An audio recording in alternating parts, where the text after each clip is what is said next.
The ID itself is temporary and is meant to be a temporary ID. And here's the problem is over 75% of the homeless population in Longview do not have any form of identification, okay? So with that, if you have no form of identification, you can't go up and get your birth certificate at the Gray County Courthouse. You can't go and get a state ID with Texas DPS.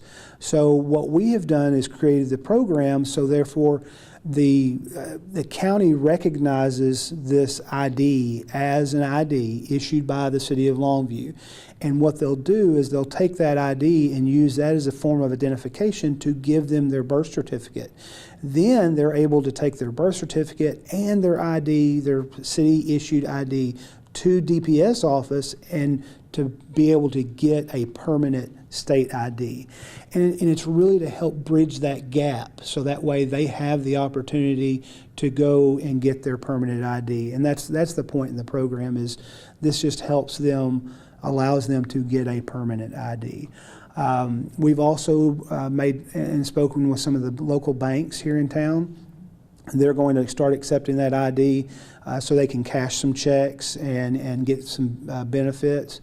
But the whole point in the program is to get them on the right track to get their permanent ID from the state. Wow, okay. And so it all kind of started, would you say, with Gray County first, or like who kind of spearheaded this first? So the department kind of spearheaded it. Our department spearheaded it. What we had to do was we had to go and say, okay, hey, look, if we started giving these IDs out, who would actually accept them? So we went, our homeless outreach program went out to several businesses, banks, the Gray County Courthouse, to make sure that if we started this program, would they actually accept it as an ID card? Got it. And it can only be, I guess, homeless people who live in the city of Longview? Correct. Okay, yeah, who live in the city, reside in the city of Longview. And so it's a temporary ID. How long would that last? I believe it's 180 days. Okay.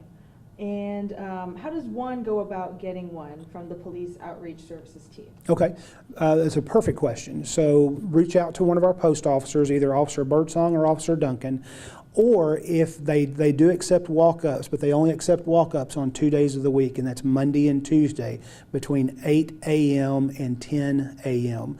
They're at the train depot. Their office is there at the train depot. Otherwise, they can reach out to the post team and work with them any other times besides those walk-up times. What has the reception been like so far from the community about this? What have you heard? I think it's been a very positive reception from the community. You know, anything that we can do to bridge that gap and help them get that permanent ID is very positive from the community. Yeah, and so you kind of touched on it a little bit, but you know, really how bad of a problem was this in the past, specifically for the homeless community here in Longview? So we actually got some statistics from our shelters, our outreach shelters, and they indicated that over 75% of the homeless population don't have state IDs or any form of identification. So with this program, I think it's going to help them tremendously, giving them that extra incentive on going and getting their permanent state ID. Sure.